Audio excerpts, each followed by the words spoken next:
Vou pedir para você abrir em 1 Coríntios, no capítulo 3.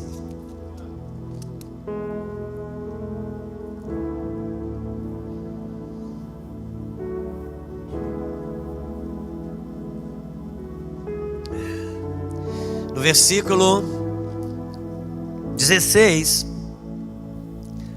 1 Coríntios.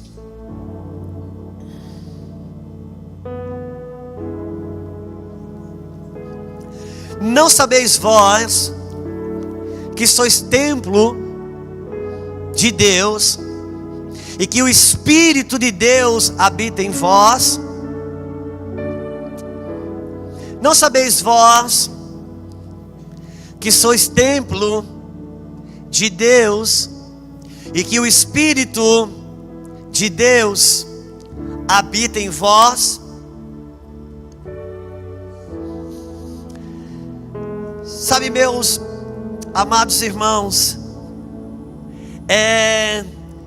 eu penso que o maior exercício, ou a maior labuta, ou a maior força que o céu faz nesses dias, é para termos uma real consciência de quem nós somos. Uma real consciência, um batismo de consciência de quem nós somos. Porque uma coisa é você saber algo por informação. Sabe, quando eu saí da igreja católica e me mandaram embora, um dos motivos foi porque eu não tinha parente crente, eu não tinha amigo crente, não tinha contato com o universo daquilo que se chamava evangélico. Eu me converti porque me convidaram para uma reunião que ia ter oração de enfermos. Eu estava doente, então eu fui lá no salão paroquial de uma igreja no bairro São Vicente, da onde o Mevan está instalado hoje como sede, em Itajaí, Santa Catarina. E quando eu cheguei lá, eu nasci de novo naquele lugar. E fui para casa, peguei a Bíblia da minha mãe e comecei a ler, e começou a acontecer coisas. A minha conversão não foi uma conversão mais ou menos, a minha conversão foi uma conversão cavalar. Quando me converti, eu fui notícia na minha casa, nos meus parentes, na minha rua, enfim. E porque para o católico não era comum que uma pessoa, eles tinham a ideia que alguém virava para crente, então mudava, mas dentro da igreja católica isso não era comum. Mas eu estava fazendo parte de um avivamento que estava nascendo naqueles dias ali. E uma das coisas que eu descobri, que foi um dos motivos de eu ser mandado embora, é que eu descobri que Deus não era católico. E por isso me mandaram embora, e um grupo acabou se despencando junto, e nós saímos. Nós éramos garotos, só apaixonados por Jesus, ninguém nem sabia para onde ia. Então um grupo evangélico tentou abraçar a gente, e depois então eu fui absorvido no meio evangélico para ter uma outra descoberta. A descoberta de que Deus não é evangélico. Deus não tem religião. Deus, Ele é santo. Religião foi uma coisa que os homens criaram. Aliás, quem me chama de evangélico e quem te chama de evangélico é a revista Veja, IBGE, a Rede Globo. A Bíblia te chama de filho, e é melhor se identificar com aquilo que a Bíblia chama. É preciso ter um batismo de consciência de quem nós somos. Não adianta termos a capacidade de responder uma prova teológica que somos filhos de Deus, mas se para nós somos evangélicos, sabe de uma coisa? Cada um de nós, se formos fazer uma prova de teologia hoje e perguntar: quem é a igreja? A igreja é esse templo ou a igreja somos nós? Ok, eu sei que todos nós vamos colocar um X na igreja que diz que a igreja somos nós. Só que cada filho que nasce do ventre de uma mulher crente, desde o dia que nasce no seu berço, ele ouve: vamos para a igreja, voltamos da igreja, pintou a igreja, mudou de igreja. E um dia ou 3 dias no ano, esse filho, quando é criança, ele vai para a escolinha na hora do culto e aí aprende que a igreja somos nós. E amanhã, se ele tiver que fazer um teste, ele vai responder: a igreja somos nós. Mas ele não tem um batismo de consciência que a igreja é ele. Por isso não sabe se é igreja na escola, não sabe se é igreja no trabalho. Quando vê alguém enfermo, diz: vai lá na igreja que Jesus te cura. Mas se ele tem consciência que ele é a igreja, Jesus cura ele agora. Então precisamos mais do que uma informação intelectual, temos o batismo de consciência de quem somos. Portanto, o apóstolo Paulo, ele faz uma pergunta: não sabeis vós que sois templo do Espírito, e que o Espírito de Deus habita em vós? Sabe uma coisa que eu tenho aprendido? Eu gosto de ler a Bíblia, eu sou um apaixonado da Bíblia. E eu não sou de ler livros. 23 anos de fé, eu acho que eu não li 10 livros na minha vida toda. Mas a minha esposa consome livros, e eu consumo a Bíblia. E ela não lê a Bíblia, lê livro. E eu não leio livro, lê a Bíblia. Mas eu sei muitos livros porque ela leu, e ela sabe muito a Bíblia porque eu leio. Então deu certo para nós, talvez não dê certo para outros. Mas pense, a Bíblia é cheia de informações, a Bíblia é cheia de promessas, cheia de mandamentos, mas esporadicamente tem hora que Deus para e faz uma pergunta. E eu penso, por que Deus faz pergunta? O Deus que sabe todas as coisas quer saber algo e pergunta para mim.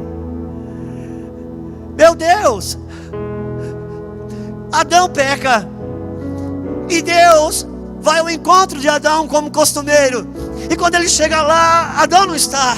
E ele se espanta: Adão, aonde você está? Adão, eu não sei onde é que você está.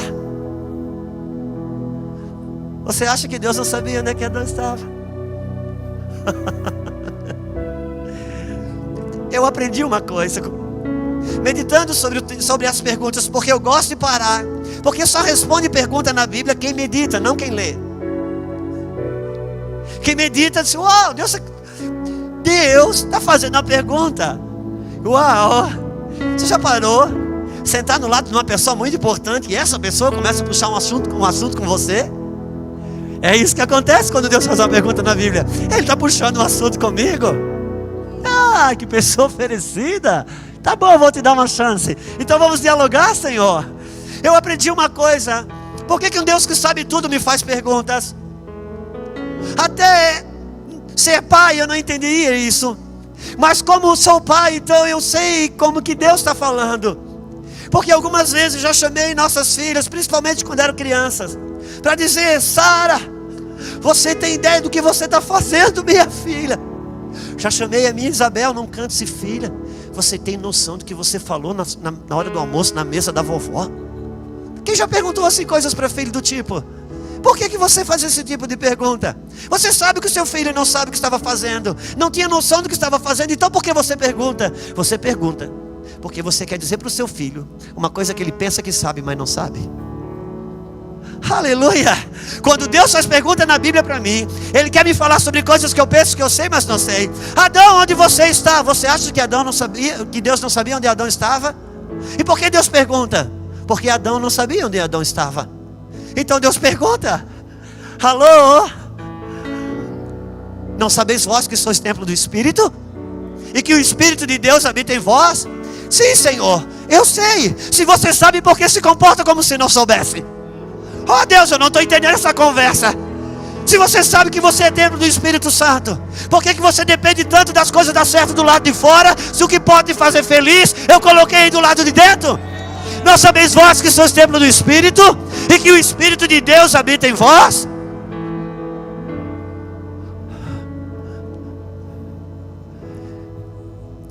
Ele colocou o Espírito. Uau! Jesus, um dia, Ele olhou para o templo, e Ele disse: eu vou destruir esse templo e vou reconstruí-lo em 3 dias. E as pessoas disseram: esse cara está louco, está fumando maconha estragada, não é possível. Nossos pais levaram muitos anos para construir esse templo, e Ele disse que vai destruir e reconstruir em 3 dias. E o autor diz que ele estava falando do seu templo, do seu corpo. Porque, ouça-me, um dia Davi pensou: Deus gostaria de fazer uma casa para o Senhor, porque eu vou buscá-lo em tendas, eu moro num palácio. E Deus disse: Davi, você não vai fazer não, mas junta recurso aí que o teu filho vai fazer. Porque isso era um prelúdio, um anunciamento profético de que o pai levantou os recursos e o filho fez a casa. Ok, naquele dia Deus se permitiu ter um endereço em Israel. Era a casa de Deus. E Deus disse: ok, faz uma casa para mim. E nessa casa, quando vocês virem orar, eu vou estar ali. Depois do véu, vai estar ali. A arca vai ser a minha presença. Pensa o Deus que criou todas as coisas, se permitiu morar numa casa. Naquele dia, a partir daquele dia, Deus tinha um endereço físico em Israel. Você encontrava alguém em Israel andando em Jerusalém, onde é que você vai? Ah, vou ali na casa de Deus. Aleluia. Já pensou? Se isso acontece hoje, meu Deus, se já tem uma romaria para tocar numa santa, tu imagina se a gente sabe onde Deus mora. Agora pensa comigo. Deus disse, Jesus disse: eu vou destruir esse templo, que vocês chamam que é o endereço do meu Pai. Em 3 dias eu vou reconstruir. E ele estava falando isso do seu corpo.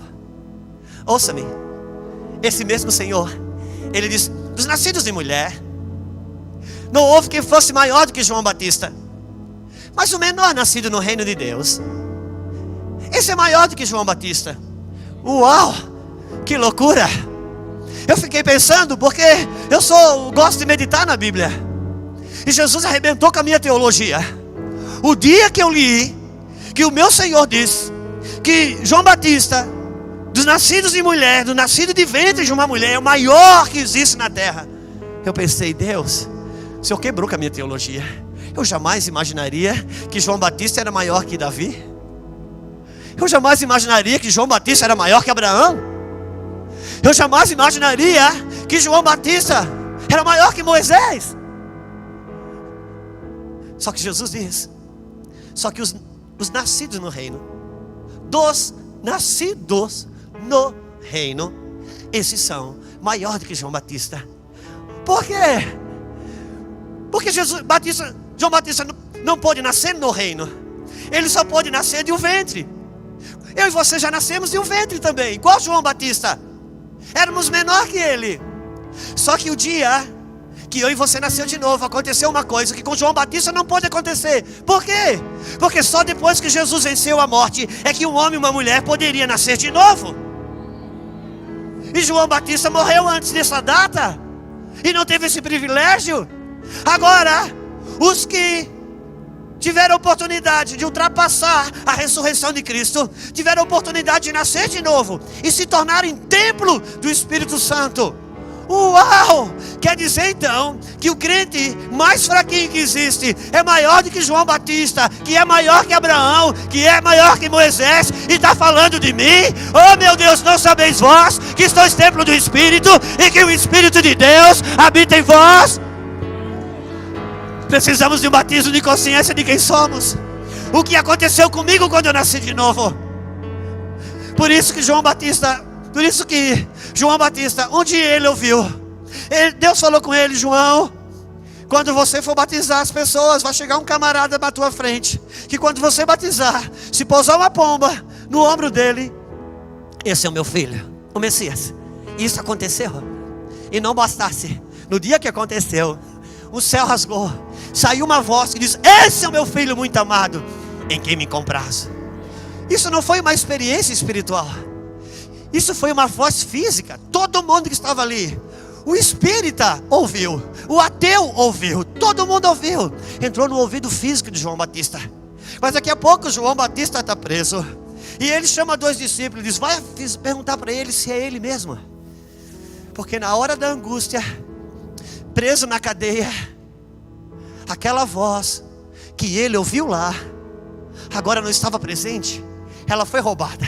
Mas agora nós temos um outro caso. O apóstolo Paulo, preso numa cadeia também, amarrado seus pés, e de repente é uma realidade diferente. Por quê? Porque ele nasceu de novo. A voz que um dia entrou aqui, agora estava aqui dentro dizendo: ele ainda é o Messias da sua vida. Por quê? Porque na velha aliança, Deus trouxe o povo no monte e disse: eis que vou fazer uma aliança com vocês. E naquele dia houve relâmpago, naquele dia houve trovão, naquele dia houve toque de trombeta, naquele dia houve um show pirotécnico que nem a Disney não pôde fazer. Agora, Deus, na nova aliança, Ele pega o fogo, pega o relâmpago, pega a trombeta e coloca isso dentro de mim, através do novo nascimento. Está tudo aqui. Não sabeis vós que sois templo do Espírito e que o Espírito de Deus habita em vós? Eu preciso saber quem eu sou e o que aconteceu comigo. É o batismo de consciência. Por quê? Porque não se trata de ser evangélico. Não se trata de ser católico e mudar para crente. Não, por favor. Eu fui católico e nasci de novo. Sem precisar mudar para crente. O que aconteceu? Um dia me disseram: vai ter uma reunião de oração para enfermos. Eu estava doente. Então eu fui lá. E eu lembro que eu botei o pé para dentro da porta. Eu era um jovem. Botei um pé para o lado, um para trás, e encostei na parede. Lá no fundão. Eu não entendia que as músicas cantavam. Porque uma caixa de som de igreja católica 23 anos atrás, você imagina. Só que havia uma coisa naquelas músicas. Havia um ambiente ali. E de repente eu comecei a chorar. E daqui a pouco eu estava desaguando de choro. Eu não entendia porque eu estava chorando. Eu não estava com depressão. Eu não estava com um problema. Eu estava com enfermidade. E eu queria que a minha mente me explicasse por que eu estava chorando. Porque meu raciocínio não combinava com o meu choro. Minhas emoções não explicavam o meu choro. Mas era um choro contínuo que eu não conseguia conter. Uma pessoa vinha do lado e me dizia: não, Jesus te perdoa, não importa o que você fez. Eu digo: mas eu não sei o que está acontecendo. Ouça-me, um dia eu entrei num ambiente como um milho de pipoca. E havia uma temperatura de Deus alta. Que aquele milho, pá, o meu espírito nasceu de novo. Meu Deus, agora fui transportado do império das trevas para o reino do Filho do seu amor. Não tinha a ver com a catequese. Não tinha a ver com o tempo que eu fui coroinha. Nem com a procissão do Senhor morto. Nem com as Ave Marias. Nem se você nasceu num berço evangélico ou frequenta cultos do domingo. Não, quando um homem e uma mulher nascem de novo, uma realidade espiritual acontece aqui dentro. O céu vem morar aqui. Aleluia. Jesus fala sobre esse nascimento. Foi o nascimento que ele propôs para Nicodemos. Porque João vai dizer em capítulo 1, versículo 9: ele veio para os seus, mas os seus não o reconheceram. Mas todos quantos o receberam, deu-lhe o poder de se tornar filho de Deus. Filhos não nascidos da carne, nem da vontade do homem, e nem do sangue. Não necessariamente nessa ordem, que eu não consigo me lembrar agora a ordem do versículo. Mas era um filho que não é um filho nascido da vontade da carne. Não foi de uma vontade sexual entre um homem e uma mulher. Não foi nascido do sangue, ou seja, nascido da mulher.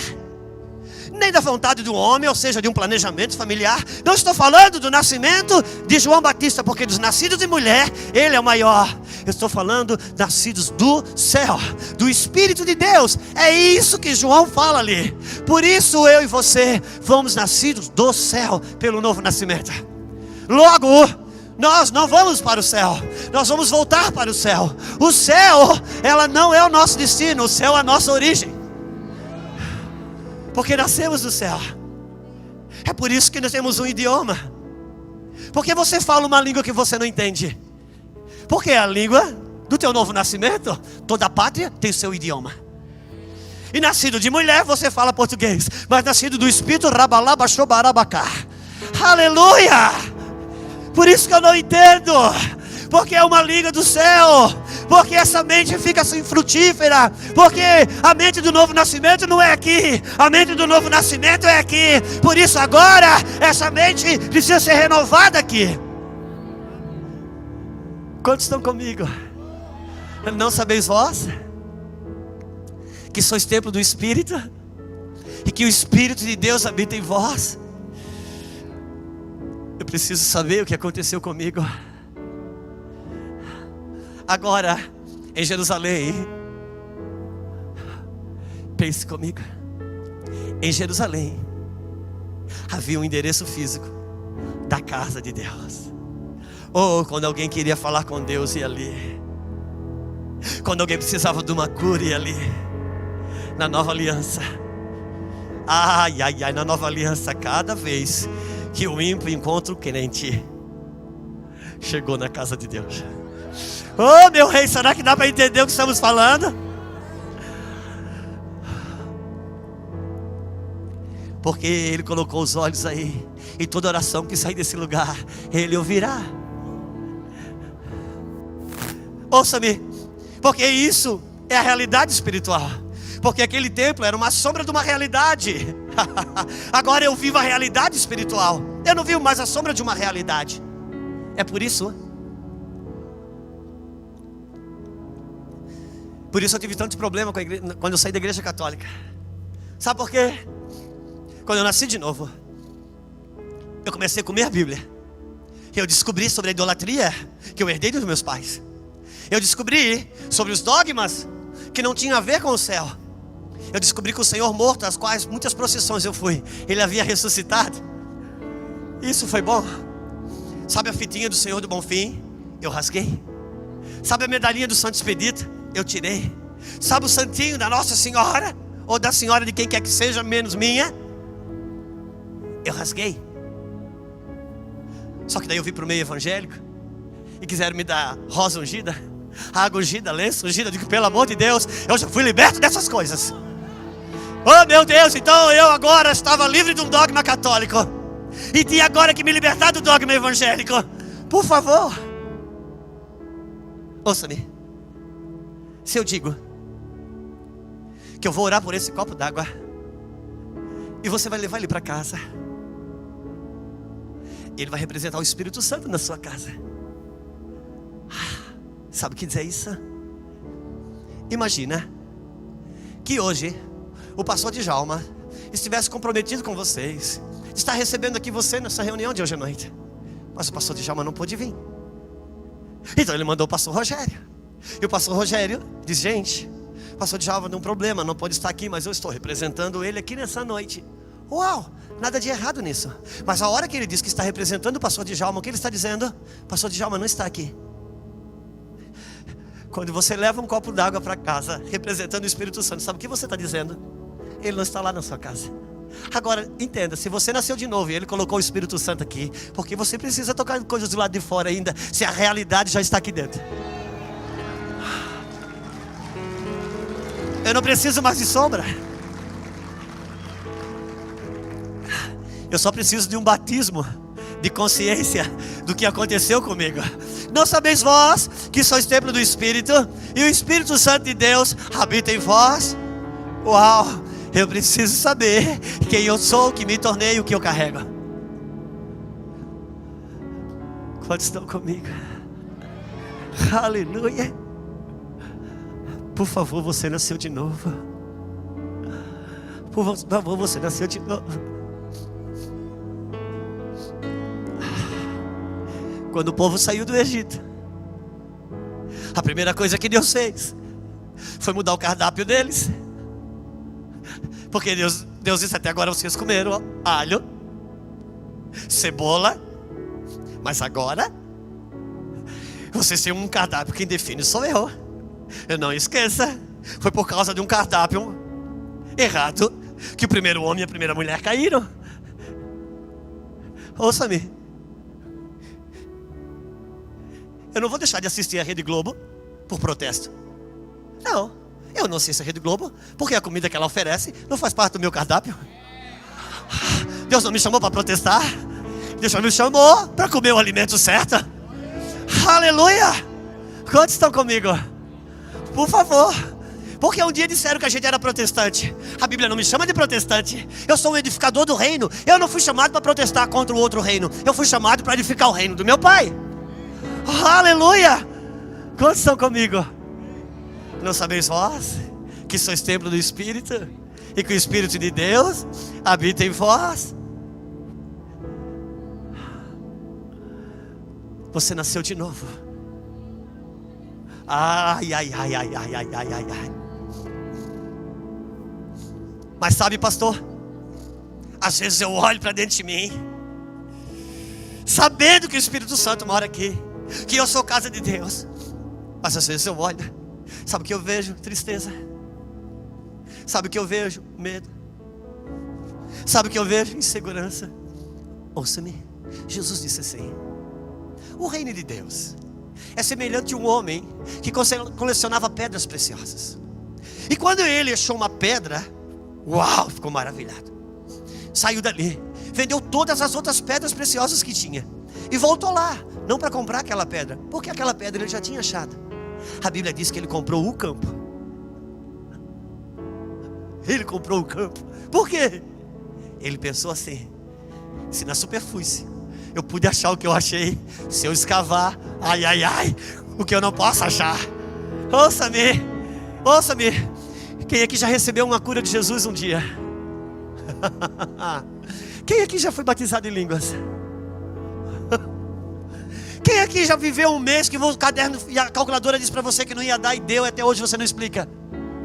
Meu Deus, se na superfície você já achou o que achou, se você cavar mais, o que você não pode encontrar? Aleluia!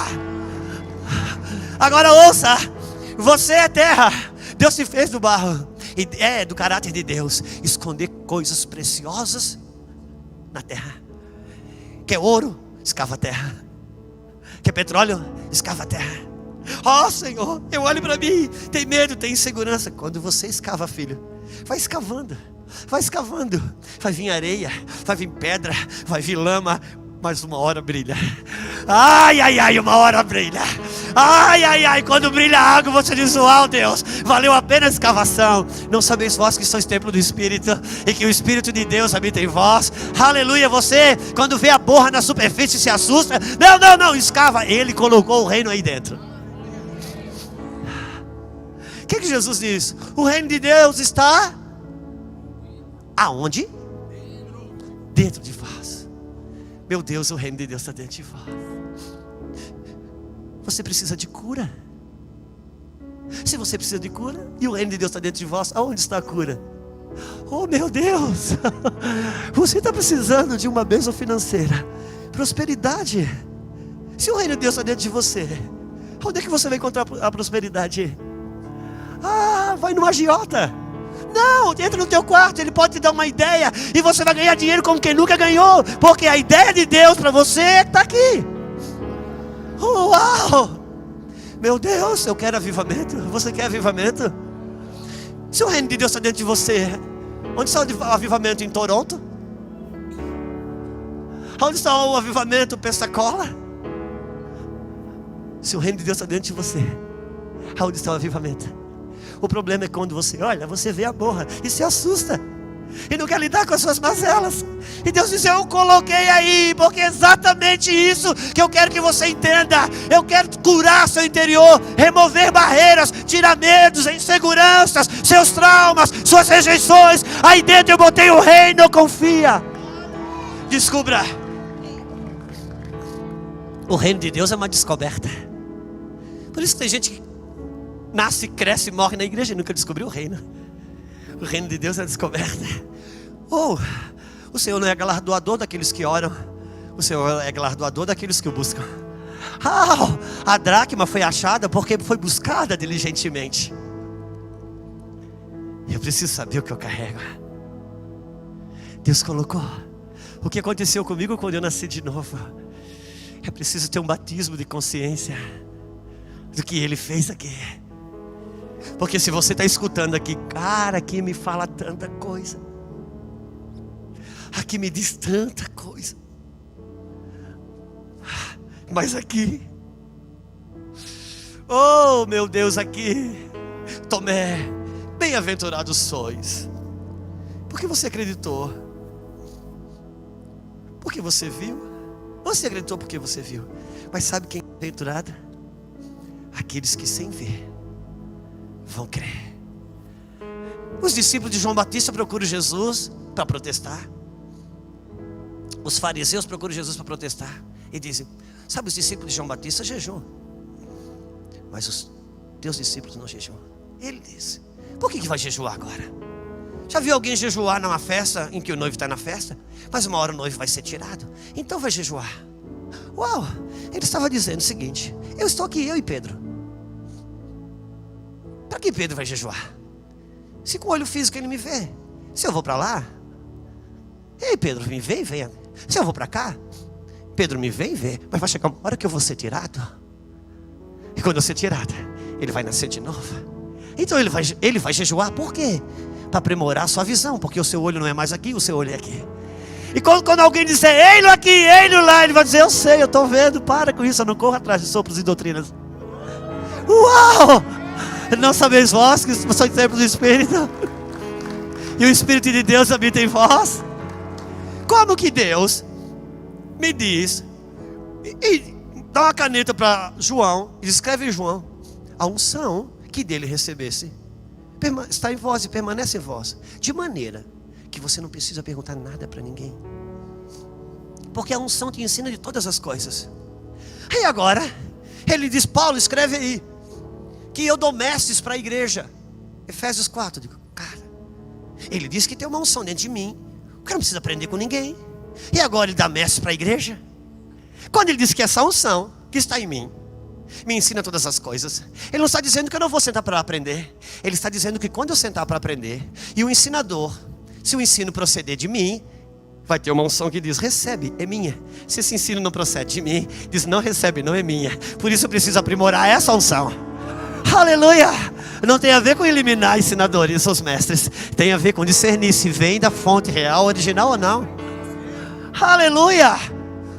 Por isso eu preciso trabalhar a unção interna, porque ela me garante aprender da fonte, ainda que vai vir de homens.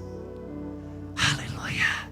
Não sabeis vós que sois templo do Espírito, ele habita em vós. Um batismo de consciência de quem eu sou, do que aconteceu comigo, do que eu carrego. Sabe de uma coisa? A gente precisa acreditar, porque se credes, como diz as Escrituras, como diz as Escrituras, então, uau! Porque eu estou lidando muito com as minhas emoções, estou lidando muito com as minhas carências. Entenda, você é um templo agora, você é o templo, e o templo é tripartido. Oi, o templo tinha um átrio, um lugar santo, e depois do véu, um lugar mais profundo ainda, que era o santo dos... Uau! Aleluia! E agora eu sou o templo, exatamente, tripartido. Você sabe que no átrio, todo mundo podia entrar, o estrangeiro podia entrar, o judeu, não judeu, circunciso, não circunciso, podia entrar no átrio. Mas no santo não, só os sacerdotes. E havia um lugar mais profundo que só o sumo sacerdote podia entrar. Você é o templo. Sabe, hoje podemos cumprimentar, todo mundo cumprimenta, porque no átrio pode ser o estrangeiro, pode ser todo mundo, mas existe um lugar mais dentro chamado a sua alma, o lugar santo. Na alma não é todo mundo que entra, aqueles que você deixa entrar, amigos, familiares, mas tem um lugar ainda mais lá dentro, no espírito seu, que ali só o sumo sacerdote. Agora, se você quiser viver o evangelho do átrio, Deus vai dar lenço ungido para você. Você vai precisar pegar uma roça na mão e Deus vai trabalhar com você. Se você quiser viver o evangelho da alma, então é o lugar santo. Deus vai falar nas suas emoções, você vai sentir Deus, você vai chorar. Agora, se você quiser viver um evangelho que te faz crer acima dos teus sentimentos e emoções, ai, ai, ai, vem pro lado de dentro. Que é você que escolhe. Quantos estão comigo? Não sabeis vós? Por isso que Jesus diz, o reino de Deus é semelhante a uma mulher. Quem é a mulher na Bíblia? A igreja, que colocou fermento em 3 medidas de farinha, até que toda a massa fosse levedada. O que é farinha? É pó. Por que 3 medidas? Porque é espírito, alma e corpo. Você recebe no espírito, cura a alma e fortalece o corpo. É disso que a Bíblia está falando. Você já percebeu que tem gente que é forte no espírito? Tem gente que quando a gente pensa em oração, vai lá chamar ela. Vou fazer uma vigília, chama fulano. Vamos orar, chama fulano. Porque ele tem um mover no espírito, para oração, para visão. Só que jamais você pode dar um talão de cheque para ele. Jamais você convidaria ele para ser sócio. Jamais você moraria na mesma casa que ele ou que ela. Por quê? Porque quando cai na alma, é um desequilíbrio total, que até espanta a gente. Como que pode no espírito ser desse jeito? Quando cai na alma é um desastre. A gente até duvida se é Deus ou não é Deus. É Deus. Mas precisa tocar as 3 medidas de farinha. As 3 medidas de farinha. Uau! Sabe quando Paulo diz: não vos embriagueis com vinho, enchei-vos do Espírito. Sabe o que Paulo está dizendo? Você não escolhe se vai beber ou não, você vai beber. Irmãos, tem coisa que Deus não te deu o poder de escolher o que fazer, mas como fazer ou para quem fazer.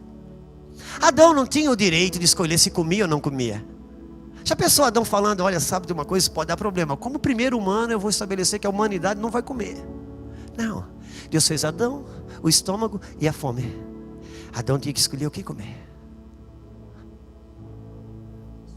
Tributai ao Senhor louvor, glória, força e honra.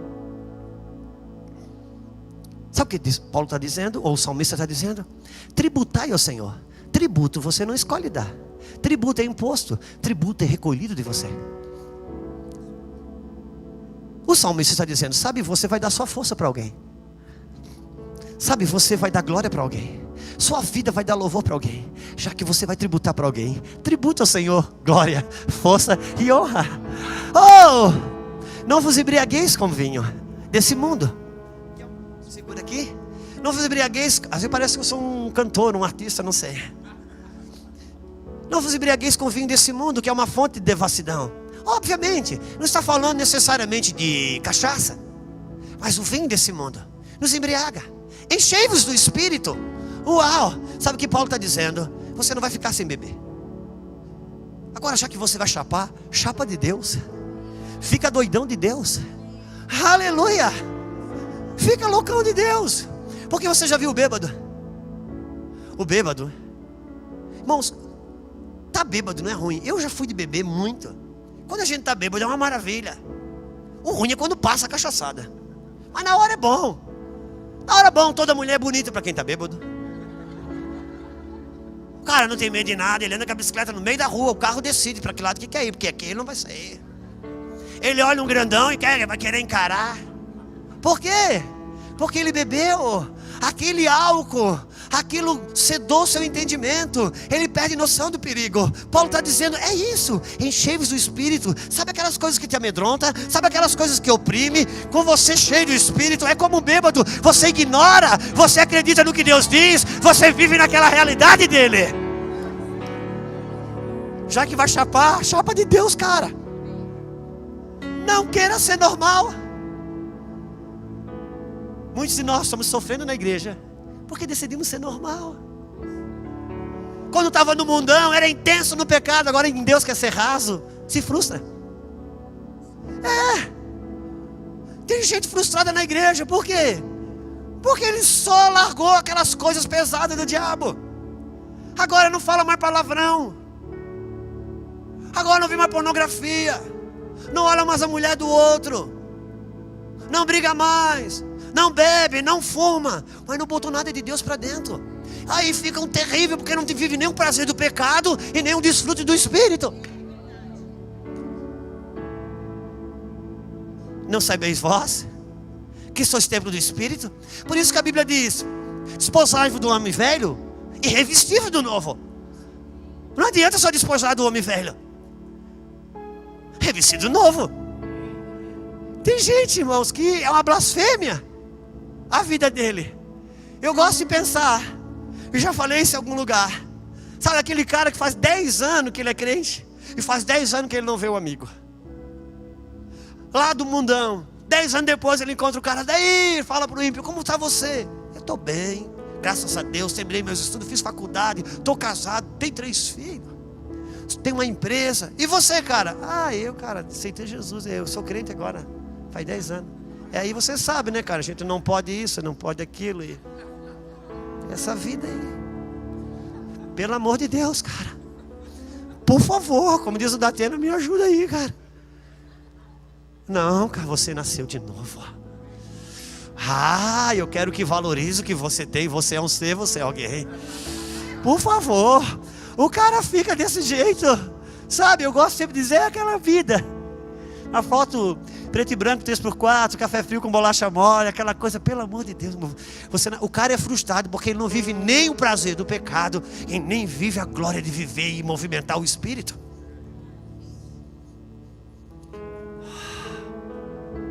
Quantos estão comigo? Não sabeis vós que sois templo do Espírito. Então não queira ser um crente normal. É frustrante ser um crente normal. Um homem, uma mulher que crê num Deus que não vê, que acredita que vai morar no céu, não sabe onde é, fala uma língua que não entende. Ah, cara, por favor, não queira ser normal. Você não é normal. Diga a pessoa que está do teu lado, você não é normal.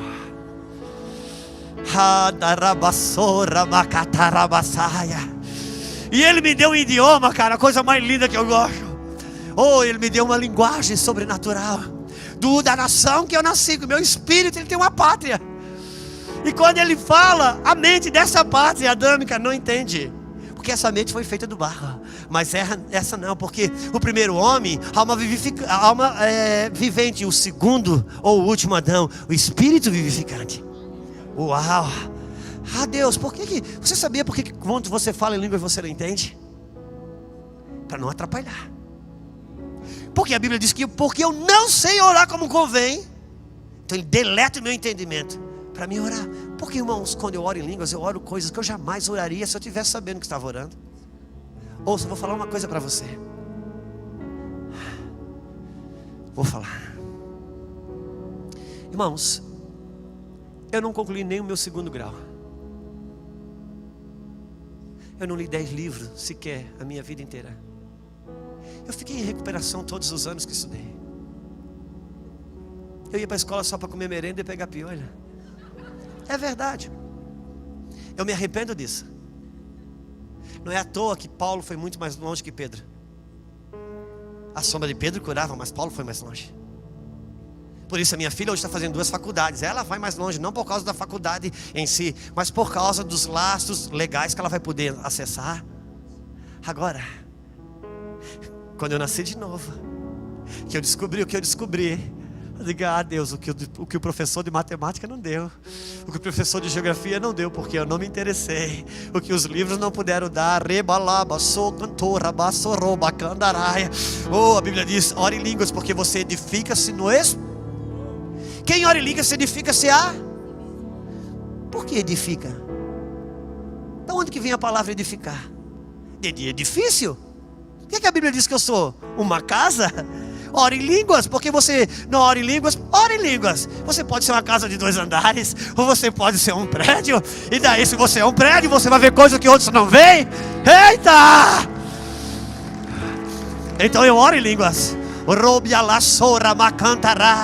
E a minha mente diz, cara, que coisa boba isso aí, não vai dar lugar nenhum. E eu digo, cala a boca, que a Bíblia já fala que você não entende. Não vou ouvir a opinião de quem a Bíblia diz que não entende o que está falando. Então cala a boca, irmãos.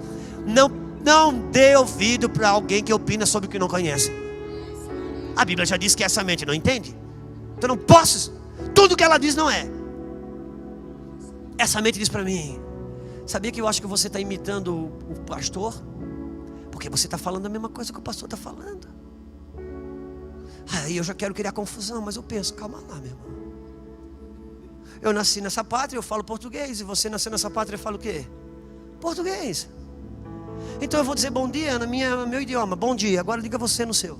Bom dia. E você está me imitando, cara? Não, você não está me imitando. Não, porque bom dia na sua língua, bom dia na minha língua. Você entende porque às vezes você fala coisas em algumas línguas que repete o que o outro diz? Porque trata-se do mesmo idioma, cara. Então não é que você que está imitando. Quantos entendem que estamos falando? Tudo que a tua mente falar não é. Então eu fico ali, rola, bassorra, bacanta, raia. Essa mente assim não é possível. E ela fica apavorada. Por quê? Porque até os 25 anos ela teve no comando. E agora ela perde o controle quando eu oro em línguas. Ai, ela fica doida. E eu rabalabas até que completa um download e vem pra cá. Pá! Uou, aí eu passo a viver uma graça que eu não vivia antes. Uma medida de fé que eu não tinha antes. Uma medida de paz que eu não tinha antes. Oh meu Deus, um equilíbrio que eu não tinha antes. O que aconteceu? Você acha, irmãos, que se Deus falasse para mim que eu ia viajar esse Brasil todo, que eu ia falar para pessoas que têm não sei quantos diplomas, que eu ia atravessar as fronteiras e pregar em outra nação, cara, eu ia olhar para o meu diploma e meus estudos e dizer, não, isso eu não vou nem orar. Mas quando você está orando em línguas, cara, você não ora o que você acredita, você ora o que ele acredita. Ei, calabaçora, macanta, rabaça. Por isso que a Bíblia diz em Judas: orai-vos no Espírito sobre a vossa santíssima fé. Tem uma fé que é santa e tem uma fé que é santíssima. A fé santa é aquela fé que você ora com entendimento. A fé santíssima é a dele. Quando você ora na fé de Deus, não na sua, quando você ora em línguas. Aleluia. Às vezes eu já estive orando pelo meu casamento. Eu já orei e digo, Senhor, o Senhor precisa mudar a Lulu.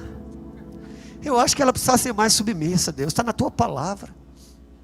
Senhor, eu acho que ela precisava entender melhor o meu chamado, que eu sou o cabeça do sacerdote. Só que chega uma hora, a gente cansa e começa a orar em línguas. E quando você começa a orar em línguas, você empresta o seu espírito para o Espírito Santo orar. Aí ele começa a orar, Senhor, abre os olhos dele para enxergar a esposa que ele tem, Deus. Bom, eu não ia orar isso, jamais.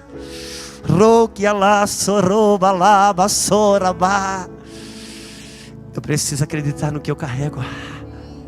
Não sabeis vós que sois templo do Espírito, e que o Espírito de Deus habita em vós. Sabe, irmãos, eu nem olhei no relógio para não me sentir culpada. Você não olha no relógio para não ter raiva, eu não olho no relógio para não me sentir culpado. Nós vamos ficar mais um pouquinho. Agora ouça-me. Eu fico pensando na pessoa de Gideão. Irmãos, nos dias de Gideão, os medianitas estavam subjugando Israel. Eu não dá tempo de explicar sobre isso, eu vou falar assim no soquete. Cada exército que lutou contra Israel representa uma caça de demônios que luta contra mim e contra você. Porque aquilo é sombra de uma realidade. Eu e você já vivemos as realidades espirituais. Por isso que não lutamos contra carne nem sangue, mas o Israel físico luta. E cada exército que lutou contra Israel tinha uma característica de guerra, mostrando como essa caça de demônio lida. E como que os medianitas lidavam? Os medianitas esperavam Israel arar a terra, semear, plantar, cuidar da plantação. E quando eles iam colher, então os medianitas vinham e tomavam a colheita. Porque isso representa uma caça de demônios que luta contra mim e contra você. Porque isso instaurava neles um sentimento de desistência. Por isso que Deus passou tanto trabalho para recuperar a confiança de Gideão. Porque aquela área da sua vida que você semeia, você planta, você trabalha, você se dedica, e quando parece que você vai ter algum tipo de colheita, aquele ciclo de derrota se repete. E com o passar do tempo, você fica uma bandeira de desistência ali naquela área da sua vida. Continua amando Jesus, continua servindo a Deus, mas ali você não tem mais fé para ter vitória. Não estou falando com ninguém aqui, eu acho. Sabemos o que estamos falando, porque eu sei que você está recebendo no Espírito isso. E Gideão, naqueles dias, Gideão se adiantou. Ele deve ter colhido um pouco mais cedo o trigo. Só que a Bíblia diz que ele pegou o trigo e ele foi malhar o trigo no lagar. Onde é que lagar é lugar de quê? Pisar uvas. Mas não era tempo da colheita de uvas. Então ele pensa, se os medianitas virem, vão vir aqui aonde se debulha o trigo, não vai vir aonde pisa as uvas. Então ele foi, e ele estava lá, apavorado, morrendo de medo. Que os medianitas podiam chegar a qualquer momento. Sabe quem chega? Os medianitas? Não, quem é que chega? Deus chega. Aí Deus diz assim: o Senhor é contigo, homem valente. Como, cara? Como com um homem morrendo de medo Deus chama ele de valente? Porque uma coisa, meu amado, é como você se vê, e outra coisa é como ele te vê. Não sabeis vós que sois templo do Espírito, e que o Espírito de Deus habita em vós? Agora Deus começa um negócio de recuperar a confiança de Gideão. E ele disse: Deus, se é o Senhor mesmo que está falando comigo, se o Senhor vai me entregar, os medianitas, então faz o seguinte, me dá uma prova. Amanhã, que haja, vou botar um novelo de lã aqui, que molha toda a grama, todo o chão, e o novelo esteja seco. E Deus fez, aleluia. E no outro dia não é que estava assim, mas quando ele olhou aquilo, Deus já tinha falado com ele, agora mostrou aquilo, e ele pensa: sabe de uma coisa?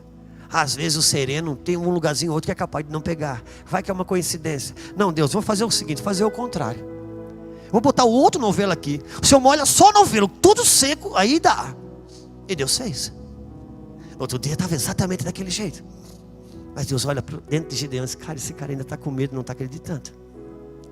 O Gideão faz o seguinte. Gideão, você vai lá perto do arraial do exército dos medianitas, fica escondidinho. E ele foi. E ele escutou uma conversa entre os soldados dizendo: sabe, eu tive um sonho essa noite. Que sonho? Eu sonhei que um pão de cevada rolava e dava contra o nosso exército, acabava com tudo. E alguém disse: isso só pode ser que Deus entregou o nosso exército na mão de Gideão. Até o diabo já estava testemunhando a favor de Gideão. Quantos entendem o que estamos falando, irmãos? Se nós tivéssemos noção do que carregamos e o que representamos, o medo que o diabo tem de nós, e a gente, com essa conversa com o diabo, se levantou. Quantos conhecem a história da cova dos leões? Quantos conhecem a história da cova dos leões contada pela Bíblia dos Leões? Tudo bem aí, gente? É o leão rugindo, só pode ser. Você já leu pela Bíblia dos Leões? Você sabia que leão também tem Bíblia? E na Bíblia dos Leões está escrito assim: que os leões, glória, que os leões estavam fazendo festa. Sou eu que peguei aqui, agora vai dar certo, irmão, sou eu mesmo. Sou eu. Oh Deus, ajuda o teu servo, Senhor. Ora aí, irmão, para esse cara não se perder. Os leões estavam fazendo festa na cova dos leões. Aquele grito, festa. De repente um leão velhinho já sem dentes. Gente, o que está acontecendo? Não, está chegando carne nova aí, carne fresca. Estão trazendo um judeu para a gente comer, um tal de Daniel, tal. Aí o leão velho disse: quem? Um judeu? É um judeu. Igual se eu fosse vocês, não fazia tanta festa assim não. Velhinho, mas respeitado, né? Então por que aconteceu? Se olha, está escrito na Bíblia dos Leões que os nossos antepassados lá atrás, os tataravô, um dia eles tentaram se meter com um judeu desse, um rapaz moço, parece que a força tinha no cabelo dele, que era grande, não sei, um negócio assim. Ele está escrito na Bíblia que ele rasgava um leão como quem rasga um pano, matou vários. Os leões já ficaram assim: eita, não, isso não é tudo. Tem mais um texto mais na frente da Bíblia que diz que depois os leões se reajuntaram e foram pegar as ovelhas de um garoto que olharam que o cabelo não era comprido, um tal de Davi, para pegar as ovelhas dele, que ele cuidava das ovelhas do pai. Rapaz, aquele Davi quase que acaba com todos os leões. Se alguns não fogem, nós não estávamos aqui hoje. Não, isso não é tudo. Quando os leões saíram, os ursos acharam que podiam tomar conta do pedaço e foram pegar as ovelhas. Rapaz, aconteceu a mesma coisa com os ursos. Essas alturas, irmãos, os leões já estavam apavorados. Começaram a orar. Quando estão orando, eles estão trazendo Daniel. Quando estão trazendo Daniel, o anjo vem na frente para dar livramento para Daniel. Quando eles veem o anjo, Deus respondeu a oração, olha o anjo. Verdade. E eles dizem: seu anjo, por favor, está vindo um judeu, tá, Daniel, o Senhor nos protege. O anjo disse assim: olha, escutem bem, se você ficar com a boquinha bem fechada, deixa que dele eu cuido. Não sabeis vós que sois templo do Espírito e que o Espírito de Deus habita em vós? Eu preciso saber o que eu carrego. Fica de pé comigo. Eu quero respeitar o horário. Gostaríamos de... Vamos voltar aqui no outro momento. Precisamos acreditar. Sabe, Paulo faz uma indagação e diz: não sabeis vós, cara, que sois templo do Espírito. Tem coisas que já não se trata tanto de oração, mas um batismo de consciência de quem eu sou. Irmãos, o que na prática é o temor de Deus para você? O que é o temor de Deus? O temor de Deus na prática nada mais é que um batismo de consciência da presença de Deus. Irmãos, se cada vez que nós fôssemos conversar ou fazer qualquer coisa, Deus estivesse corporeamente sentado numa cadeira no lado, a nossa conversa seria a mesma que é hoje? Não. Mas Ele está. Ele sempre está. Por isso o temor de Deus é um batismo de consciência. Às vezes o cara não acessa pornografia porque tem alguém perto. Mas quando não tem ninguém perto, Deus está ali. Ouça, a moeda do sangue, a moeda do reino é o sangue. O sangue é a moeda do reino de Deus. E o idioma do reino, a linguagem do reino, é a honra. Por isso eu preciso entender, ter um batismo de consciência de que Deus está presente. Porque a linguagem do reino é a honra. Agora a honra, de baixo para cima, de cima para baixo, ela se dá na presença. De baixo para cima, ela se dá na ausência. Sabe, essa família foi honrada aqui hoje. Os pastores trouxeram eles aqui em cima e disseram: nós não estamos só enviando uma família, nós estamos enviando uma família que nos dá orgulho.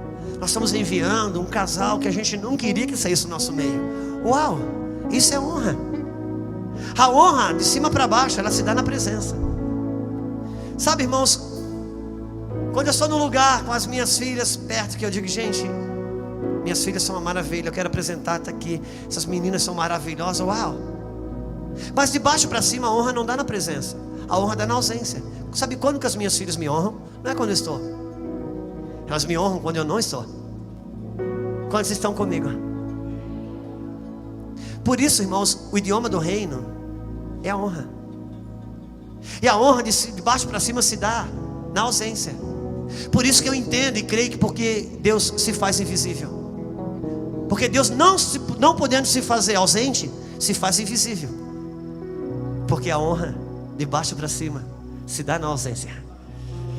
Um batismo de consciência de que Deus está presente, isso é temor. Um batismo de consciência de que eu sou, isso é poder e autoridade. Sabe, vocês estão estudando sobre Cantares de Salomão. Cantares de Salomão tem uma coisa muito interessante.